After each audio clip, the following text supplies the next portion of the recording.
Hey, what's going on, everybody?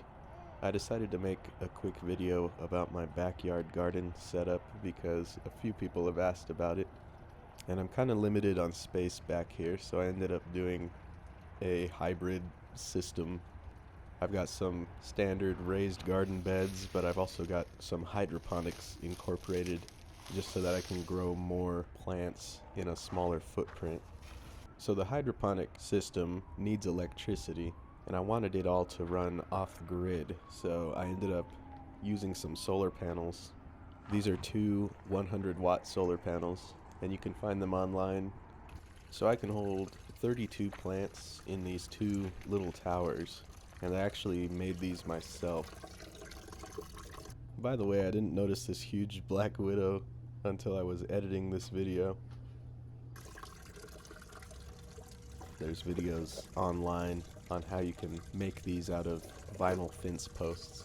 You can find lots of these videos on YouTube, but it's pretty straightforward, and there's lots of different ways you can use hydroponics. But I like the look of these towers, and it works nicely for the amount of space that I have.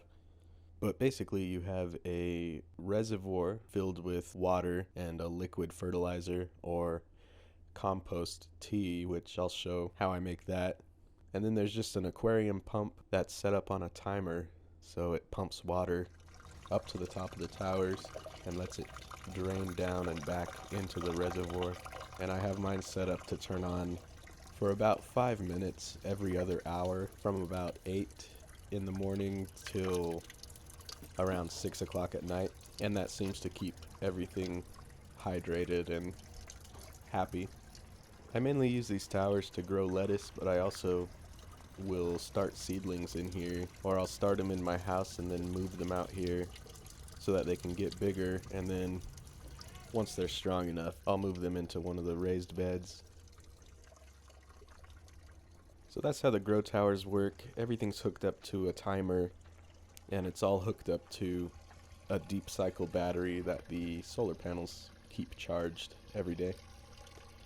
Then over here I have my compost system, and you can see it's also hooked up to a pump that turns on a few times throughout the day just to keep everything moist, because I have a bunch of compost worms in here, and the worms break down anything I throw in here. You can throw all your standard composting materials like cut grass or scraps from the kitchen, even paper, and they'll eat it.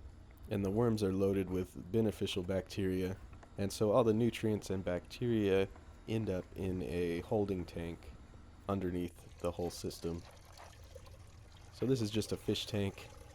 It's got an auto top off float that's connected to my sprinkler system, my irrigation. So every day it tops it off when the sprinklers come on. And there's also an air pump in there that's hooked up to the solar battery, and that runs all day, all night, and it keeps the water oxygenated. So you can see I put in a little hose spigot, and that's also connected to the pump, so I can turn the pump on and open the spigot and fill up a bucket or a watering pail and go around and water my plants.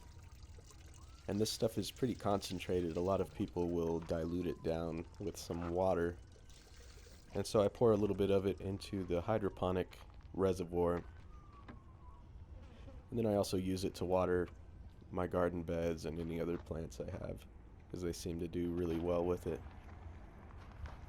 But then in this bed I have a lot of zucchini, squash, basil, and green beans, and they're all doing really well. They're hooked into my irrigation system, so there's a soaker hose that snakes through there, and it just soaks everything down really well about once a day. But I can also control all of that from my phone, so if we're having cooler weather or hotter weather, I can change how often and how long it waters for. Whenever I mow my lawn, I also usually keep some of the lawn clippings or any plants that I pull out of the garden, like the potato plants. I'll throw all of those into some separate cans I have over here. That way they can get composted down as well. I can feed some of it to the worms, or I can just let it break down on its own. And then between planting in the beds, I'll dump some in, and kind of till it into there. But yeah, that's my backyard garden. It's small and pretty simple compared to some of the ones I've seen. If you have any questions about anything, just shoot me a comment and I'll try to reply. Thanks for watching.